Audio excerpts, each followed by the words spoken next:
The day after our acclimatization day, we were back on the trail to Thorong La and beyond. So no more sleeping in and no coffee for breakfast. We were treated to some animals on the way out of town.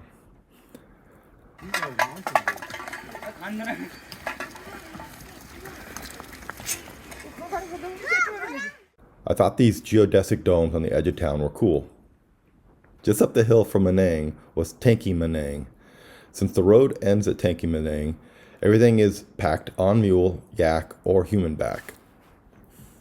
The trail markers change for some reason in this area. In the area between Tanki Manang and the tea shop at Gunsang, I found part of a yak horn and I decided to bring it home for my nephew. I never get used to these trails or roads built across sites that have annual landslides. At our morning stop, I sipped a lemon ginger tea on the rooftop viewing platform. I sat next to a woman that was doing the circuit solo, but for the help of a porter. She was one of the few Americans I met on the trail. This is the area where the juniper-like plant grows that the people of Manang burn for incense smoke.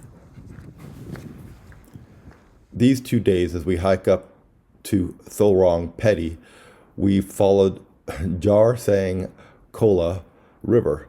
Here we cross a water source that feeds that river. I think this is the first time I saw horses used to move supplies. Speaking of horses, this guy was in a big hurry. Speaking of guys in a hurry, I kept getting past and passing this guy as we approached Thorong La. I only passed him when he was forced to carry his bike. Here I was surprised to see so many caves near each other. If you look closely, you can see a footpath between them. We diverted from the itinerary again. Instead of ending our day at Yak Kharak, we only stopped for lunch. This way we could get closer to Thorong La the next day and therefore make our push over the pass easier. We did most of our elevation gain, 1,500 feet, during the 6 miles to Yak Kharak. We only had to hike a mile or so to get to Leddar, but we'd gained 500 feet. Speaking of elevation gain, I think this was the first suspension bridge where one side was significantly higher than the other. Who knew you could walk uphill on a suspension bridge? A guy staying at our tea house at Leddar serenaded everyone in the dining hall, which was nice. This was the attached restroom to my room. The lodge had no power or showers in our room.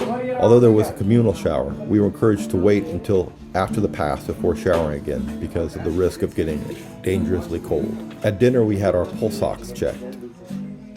Today was a short day. We got to Leddar at 1:20 after our 7-mile hike and 2,000-foot elevation gain.